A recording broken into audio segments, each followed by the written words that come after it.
Mesdames et messieurs, assalamu alaikum wa rahmatullahi wa barakatuh. Que la paix et bénédiction, mais aussi la miséricorde d'Allah soit sur vous tous. Je suis, comme d'habitude, très ravi de vous retrouver, notamment dans cette édition de Culture religieuse, votre fenêtre sur le monde de la culture islamique.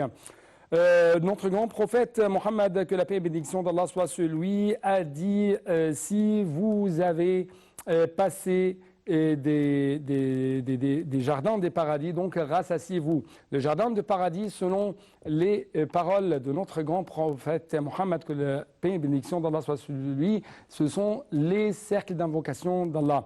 Donc aujourd'hui, dans ces cercles d'invocation d'Allah, nous allons jeter plus de lumière sur une chose très importante. Il s'agit dal-ikhlas fil fi'l wal amal, ou la sincérité au niveau de dire, au niveau des actes. Comment nous pouvons être de plus en plus occupés par l'invocation d'Allah, par l'évocation d'Allah, par les prières, par le fait d'être sincère dans les actes, dans les dires. Comment nous pouvons toujours être déshonnêtes dans notre témoignage dans toutes les situations. C'est ce qu'on va savoir à travers les explications, les éclaircissements de notre invité, docteur Kamal Gadallah, le grand professeur à l'université de l'Azhar. Vous êtes toujours le bienvenu. Assalamu alaikum wa rahmatullahi wa barakatuh. Wa alaikum assalam wa rahmatullahi wa barakatuh. Très ravi de vous retrouver encore une fois. Nous sommes très honorés d'être avec nous dans les différents épisodes de culture religieuse. Et cette fois-ci, permettez-moi de vous poser cette question. Qu'est-ce que ça veut dire la sincérité au niveau des dires et au niveau des actes selon le point de vue islamique? Premièrement, la sincérité, c'est le sommet des actes cultuels. C'est en tête des obligations religieuses. C'est même l'essence de la doctrine musulmane, l'aqida. C'est-à-dire, il n'était ordonné que d'adorer Allah, lui vouant un culte sincère. C'est-à-dire que l'essentiel, en fait, pour la foi parfaite, c'est ce qui est ancré dans le cœur. C'est-à-dire de vouer exclusivement culte à Allah. C'est pourquoi Allah dit al-mukhlasin et al-mukhlasin. Mukhlasin, c'est-à-dire les sincères, al-mukhlasin, c'est-à-dire ceux qui étaient élus exclusivement pour être serviteurs d'Allah. Donc, cette sincérité doit s'étendre pour renfermer, premièrement, les dires et deuxièmement, les actes. Ouais. Donc, pour les dire, par exemple, pour être sincère, il faut éviter plusieurs choses. Il faut connaître, premièrement, le danger de la langue. Parce que la langue, c'est toujours, en fait, ce sont membres qui pourraient faire entrer soit au paradis, soit à l'enfer, son auteur, malheureusement. C'est pourquoi, après une longue liste de conseils, de recommandations par le prophète, salut et paix sur lui, qui était adressé à notre maître, le compagnon Mu'adh ibn Jabal, il lui a dit: est-ce que tu veux que je t'informe, en fait, le bilan de tout cela, c'est-à-dire après le djihad, la prière et tout? Et il a dit, mais oui, le prophète, il a dit, donc il a fait comme ça, il lui a dit, donc retiens bien ta langue. Donc, Mu'adh ibn Jabal était étonné parce qu'en fait, c'était pour la première fois qu'ils connaissent que tous les dires, en fait, sont bien calculés, en fait, soit à notre intérêt, soit à notre intérêt, soit à notre rencontre, malheureusement. Il lui a dit, au prophète, est-ce que nous serons interrogés sur tout ce qu'on dit? Il lui a dit, bon, donc malheur à toi, tu ne le connais pas. En fait, c'est par la langue que les gens seront traînés, en fait, sur leur visage vers l'enfer. Parce que, en fait, c'est pourquoi le prophète, il nous a donné notre recommandation. Il a dit que chaque matin, tout le membre du corps s'adresse à la langue lui disant: retiens-toi et fais attention, parce que malheureusement, c'est à cause de toi que nous serons soit châtiés, soit, par exemple, mis en jouissance. Donc, c'est la langue, en fait, qui est en fait l'essentiel de toute chose. C'est pourquoi nous sommes ordonnés de retenir notre langue par éviter, en fait, plusieurs vices. Ce qu'on appelle les vices, et bien les défauts de la langue. Oui, mais quand même, notre grand prophète Mohammed, sallallahu alayhi wa sallam, que la paix et bénédiction d'Allah soit sur lui, a dit aux différents croyants, aux différents musulmans, tu dois dire le bien ou quand même tu dois être silencieux. Oui. Oui, oui. فليقل خيرا أو Oui, ليصمت. oui. Là, c'est parmi les trois grandes choses, en fait, les trois grandes vertus d'un croyant. من كان يؤمن بالله واليوم الآخر فليكرم ضيفه من كان يؤمن بالله واليوم الآخر فلا يؤذي جاره من كان يؤمن بالله والآخر فليقل خيرا أو لا يصمت. C'est-à-dire trois éléments qui constituent la foi parfaite. Premièrement, donc celui qui est un vrai croyant, premièrement, il doit rendre hospitalité à ses invités, à ses hôtes. Généreux. Généreux, très généreux, oui. Il faut qu'il rende hospitalité dans la mesure de ses possibilités. Ouais. C'est-à-dire, vous n'avez pas le droit, par exemple, de fermer la porte devant un invité ou bien un hôte passager et sous le prétexte que vous n'avez pas beaucoup de choses à lui offrir, même la moindre des choses. Deuxièmement, quiconque croit en Allah d'une façon tout à fait véritable, il doit être très généreux vis-à-vis de son voisin. Le bon voisinage, ça fait partie intégrante en fait de la foi. Troisièmement, quiconque qui est un vrai croyant doit soit, par exemple, de dire quelque chose de bien, soit de garder le silence, comme vous venez de le dire. C'est pourquoi on dit qu'il y a plusieurs choses à éviter pour être sincère. Ouais. Premièrement, il faut éviter le faux témoignage. Ouais. Shahadat al-zur. C'est pourquoi le prophète, il a dit,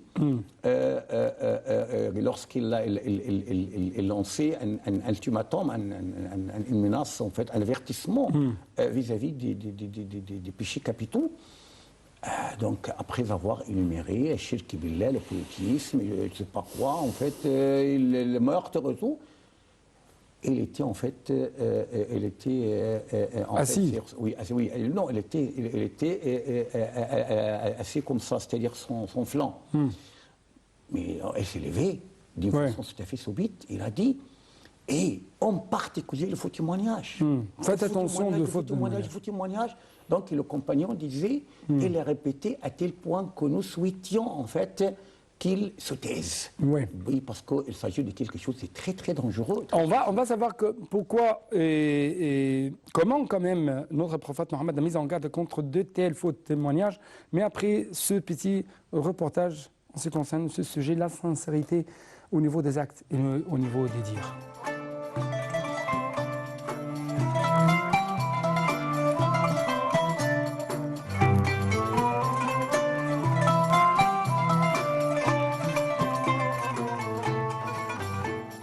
Comment avoir une intention sincère? Premièrement, nourrir une intention réelle avant d'engager une action doit occuper la plus importante place chez les musulmans. En effet, l'agrément de l'action et son rejet en dépendent puisque c'est l'intention qui rend le cœur bon ou mauvais. Celui qui veut faire preuve d'une bonne intention dans ses actes doit tenir compte du motif qui le pousse à agir et veiller à ce qu'il consiste à satisfaire Allah très haut, à lui obéir et à se conformer à ses ordres.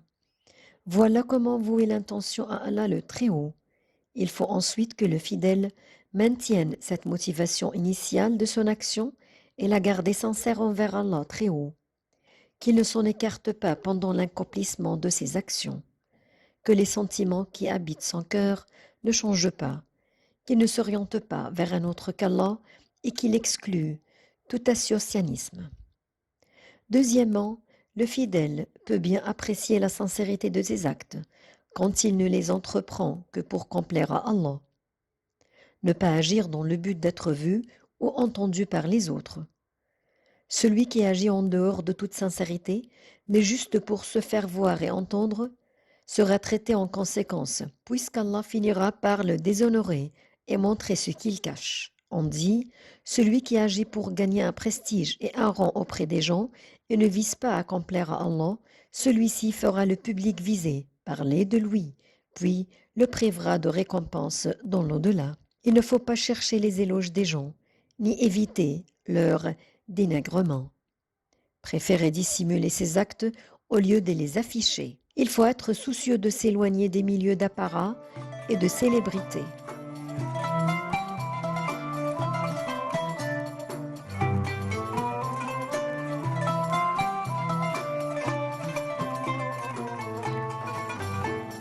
Donc, chers téléspectateurs, notre grand prophète Mohammed a mis en garde, a alerté tout le monde, les croyants, les musulmans, contre une péché très dangereuse qui détruisent ou détruisent quand même les sociétés, le monde entier, Oui. le faux témoignage. Pourquoi? Oui, parce que c'est par le faux témoignage qu'on pourrait faire perdre le droit. On pourrait, par exemple, permettre à quelqu'un de s'emparer du bien des autres. Le faux témoignage, par exemple, lorsqu'il il concerne peut-être les honneurs, comme on accuse, par exemple, quelqu'un ou quelqu'une de la fornication, par exemple, ou bien de la débauche, donc on pourrait écrouler toute la maison. On pourrait, par exemple, ce faux témoignage pourrait conduire au meurtre. C'est-à-dire, vous pouvez, par exemple, vacciner quelqu'un contre quelqu'un d'autre par un faux témoignage, à tel point qu'il pourrait le mettre à mort.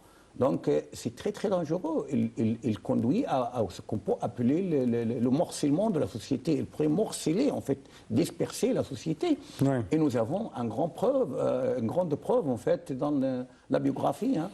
Si vous vous rappelez de ce qu'on appelle hadith al-ifk, c'est-à-dire cet incident qui s'est déroulé au temps du prophète, et la calomnie était lancée contre Aïcha, L'épouse du prophète, ou bien la mère des chérie, croyants. hein, la mère des croyants, et l'épouse la plus chérie au prophète, sallallahu alayhi wa sallam. Donc c'était une grande preuve, non seulement pour le prophète, mais pour tous les croyants, à tel point qu'on risquait, par exemple, d'être en présence d'une guerre civile, hein, parce que ce qui était en fait le chef de cette calomnie, ce faux témoignage, c'était Abdullah ibn Ubay. Abdullah ibn Ubay, en fait, il appartenait à Al-Khazraj. Donc, Saad ibn Mu'az, qui appartenait à Al-Aws, il a dit, parce que le prophète, il est sorti un jour, il dit, qui pourrait faire avec quelqu'un qui a accusé, en fait, faussement mon honneur, donc mon épouse. Donc, Saad ibn Mu'az, il a dit, s'il était parmi les Aws, nous aurions le tué. Donc, c'était aussi parmi le Khazraj, vous pouvez nous ordonner de le tuer. Donc, Saad ibn Ubadah, qui était de Khazraj, il a dit, mais tu n'es pas à la hauteur de le tuer. Il a dit, non, je vais le tuer. Donc, il était sur le point de se battre à cause de ce témoignage.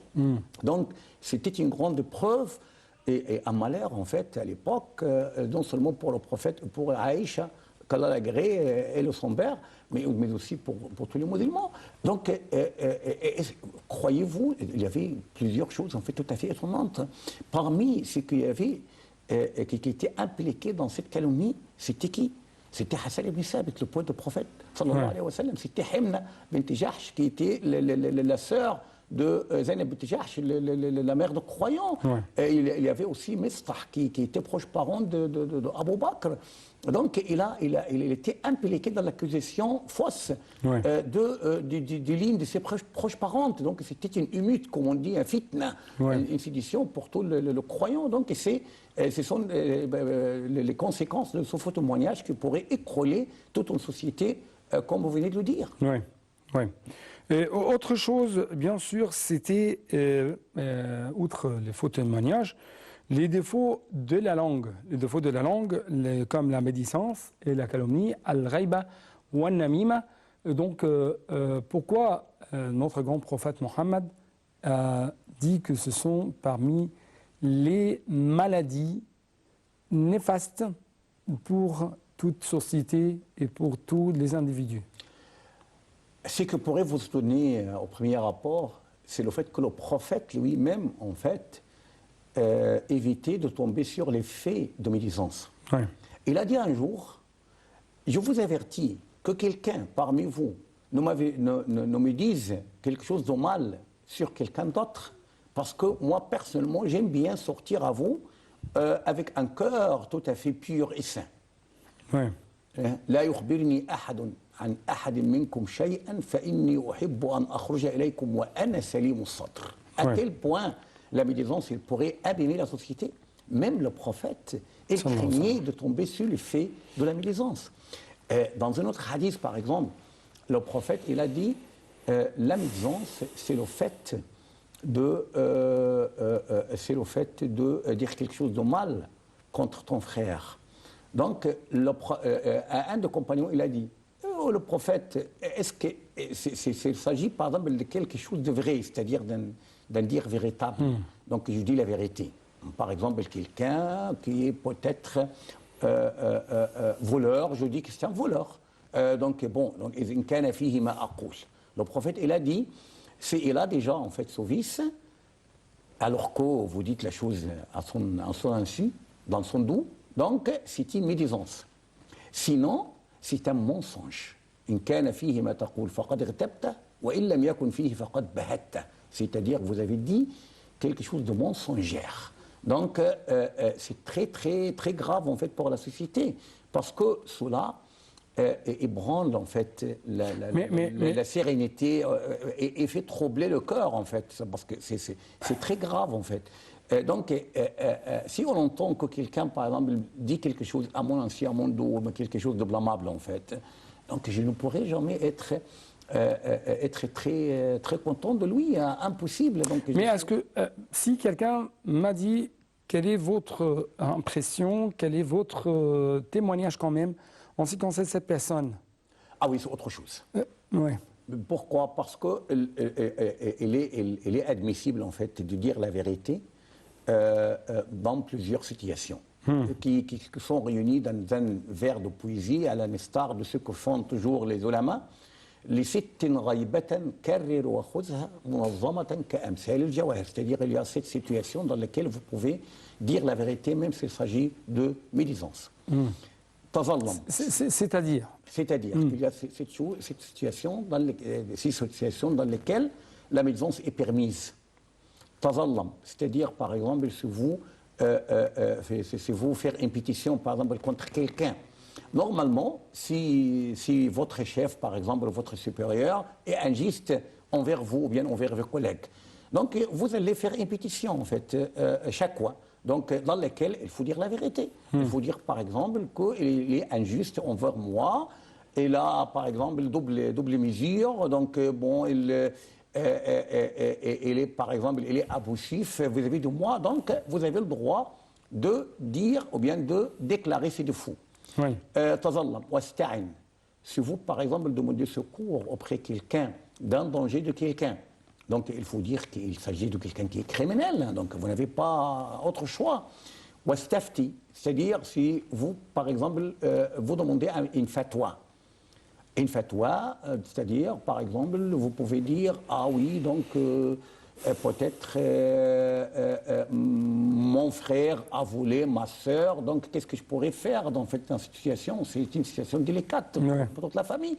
Donc il faut dire la vérité aux savants religieux pour qu'ils soient très bien au courant de ce qui se passait et pour qu'ils vous puissent, en fin de compte, vous donner la bonne fatwa.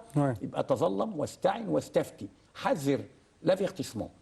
Par exemple, vous connaissez qu'il y a quelqu'un qui est, par exemple, tricheur, qui est, par exemple, escroc, qui est, par exemple, donc, falsificateur, et il y a quelqu'un qui vous, par exemple, se livrer avec lui dans un partenariat pour faire une société, par exemple. Vous pouvez l'avertir, lui disant que ce monsieur va finir par voler tout votre capital, et en fin de compte, vous serez lésé, bien détruit. Donc, il faut l'avertir. Par exemple, quelqu'un vous pose la question sur, par exemple, quelqu'un que vous connaissez très bien. Il pourrait vous dire, ah oui, donc tel monsieur est venu me demander la main de ma fille.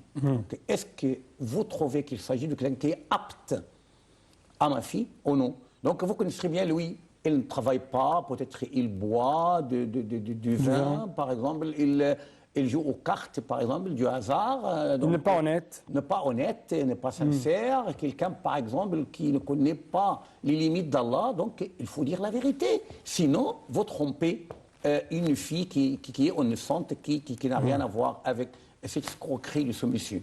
Donc, docteur Kamel, vous et nos chers téléspectateurs, vous êtes donc invités à visiter une mosquée monumentale ici en Égypte, ici au Caire, avec plus de précision. Après ça, on va continuer notre discussion.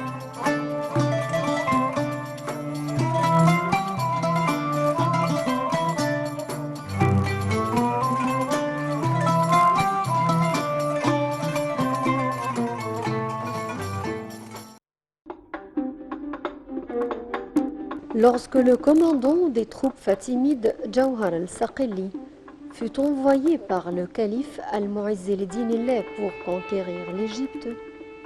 Il entreprit la construction du Caire et y fonda la mosquée d'Al-Azhar en 969. La construction de la mosquée s'étendit sur 2 ans. La mosquée d'Al-Azhar ouvrit ses portes pour la première fois en 972. Depuis cette date, la mosquée d'Al-Azhar et son université deviennent parmi les plus célèbres dans le monde musulman.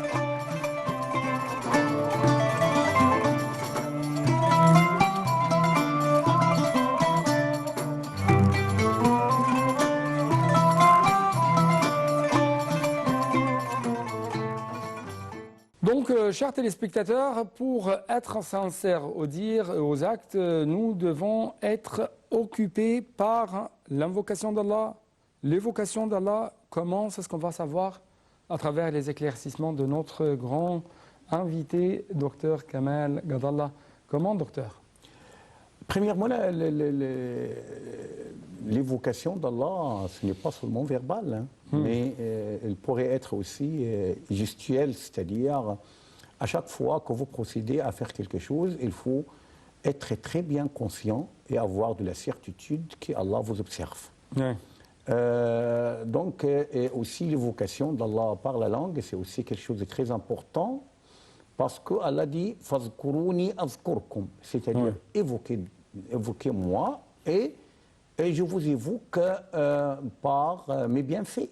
Parce qu'Allah n'est censé jamais oublier, en fait. Mais le fait qu'Allah nous évoque, c'est-à-dire qu'il nous accorde de ses bienfaits et de nous prendre, de nous envelopper par sa clémence et sa miséricorde.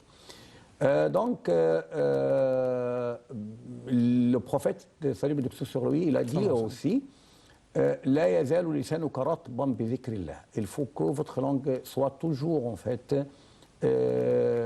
mouillée par l'évocation d'Allah, c'est-à-dire parce que en fait évoquer Allah, il pourrait vous éloigner de dire des choses malsaines, des choses par exemple futiles. Parce que Allah nous a ordonné de nous éloigner de ce qu'on appelle al-lagou, c'est-à-dire la parole futile. Parmi les attributs de bons serviteurs d'Allah, Ibadur Rahman, lorsqu'ils passent par des paroles futiles, ils passent sans y être impliqués.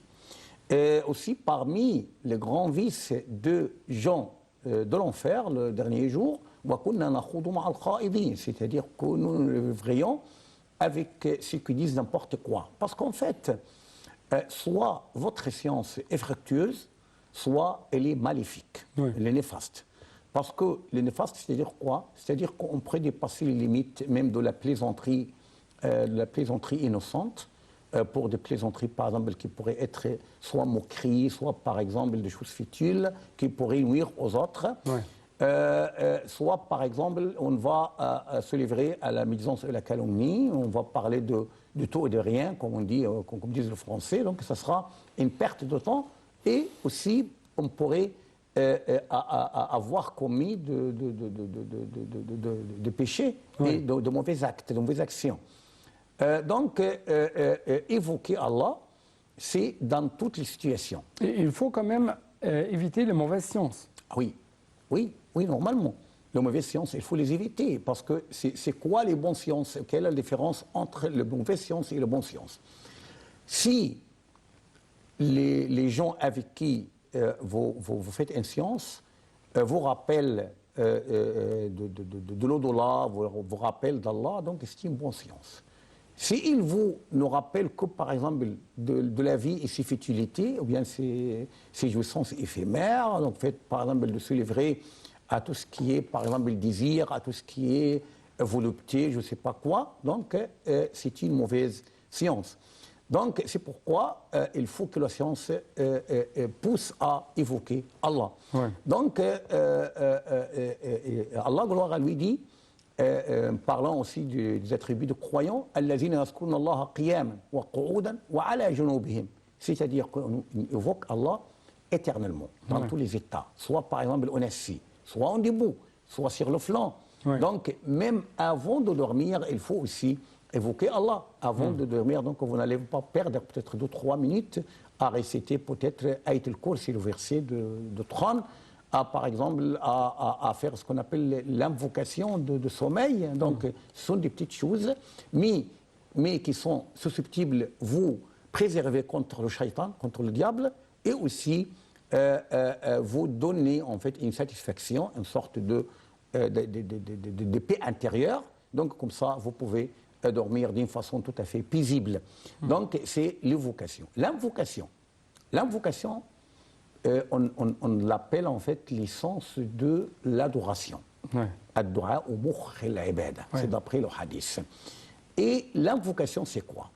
L'invocation, c'est le fait que vous reconnaissez que vous êtes chétif, petit, vis-à-vis de la grandeur d'Allah, vis-à-vis, par exemple, de la grandeur absolue. Ce n'est pas seulement une grandeur proportionnelle ou bien relative, non. C'est la grandeur avec le G majuscule. Comme c'est Allah qui est le riche véritable, le vrai riche, le vrai puissant, l'omnipuissant. Donc, vous êtes toujours dans le besoin d'invoquer Allah.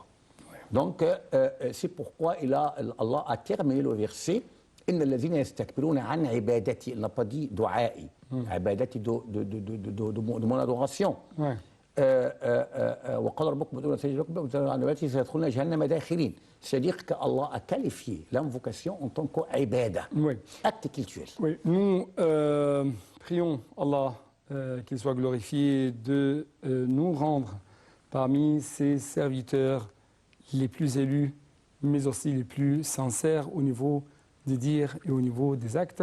Merci beaucoup pour de tels éclaircissements en ce qui concerne ce sujet très important pour chaque musulman. Merci. Oui. Donc, merci pareillement à vous, chers téléspectateurs, pour votre attention. Et il ne me reste que vous dire que la paix et bénédiction, mais aussi la miséricorde d'Allah soit sur vous tous. Salam alaikum wa rahmatullahi wa barakatuh. Au revoir.